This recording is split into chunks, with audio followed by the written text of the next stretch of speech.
গত ৫ আগস্টের পর থেকে বাংলাদেশ ভারত সম্পর্ক ক্রমাগত অবনতির দিকে যাচ্ছে। গণঅভ্যুত্থানের মধ্য দিয়ে আওয়ামী সরকারের পতন এবং পতিত হাসিনাকে ভারতের জায়গা দেওয়া বাংলাদেশের মানুষ মেনে নিতে পারেনি। এছাড়া বিভিন্ন ইস্যুতে বাংলাদেশ ভারত সরকার ও জনগণ বেশ কয়েকবারই মুখোমুখি হয়েছিল। ফলে গত ১৬ বছরে দুই দেশের মধ্যে তথাকথিত বন্ধুত্বের যেসব উপাদান বিদ্যমান ছিল, এখন তার অধিকাংশই অনুপস্থিত।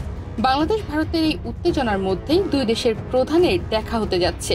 চলতি বছরের এপ্রিলে দেখা হবে প্রধান উপদেষ্টা ডক্টর মোহাম্মদ ইউনূস এবং ভারতের প্রধানমন্ত্রী নরেন্দ্র মোদীর। আর এই সাক্ষাতের উপলক্ষ তৈরি হয়েছে বিমস্টেক শীর্ষ সম্মেলনে। বিমস্টেকের ৭টি দেশের মধ্যে ভারত বাংলাদেশ অন্যতম। সেখানে ভারত বাংলাদেশ ছাড়াও সকল সদস্য দেশগুলোর শীর্ষ নেতারা যোগদানে সম্মত হয়েছেন।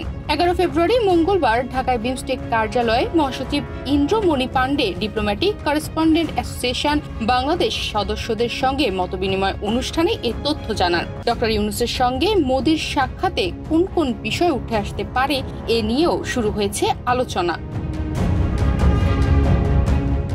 মহাসচিব জানান, আগামী ৪ এপ্রিল থাইল্যান্ডে বিমস্টেক সামিট হবে। সেখানে সদস্য দেশগুলোর শীর্ষ নেতারা যোগদানে সম্মত হয়েছেন।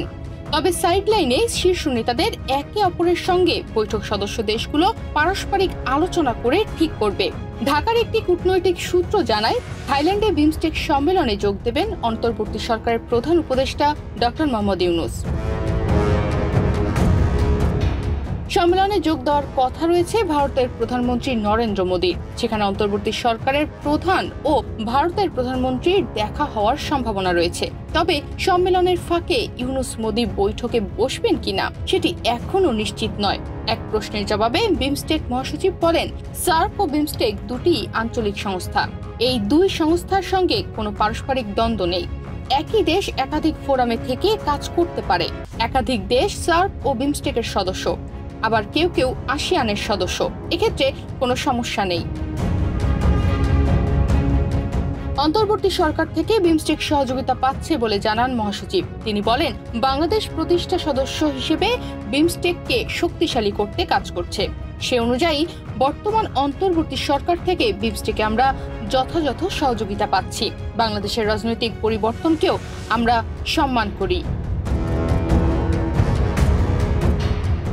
তনিমা রহমান, বাংলাদেশ প্রতিদিন।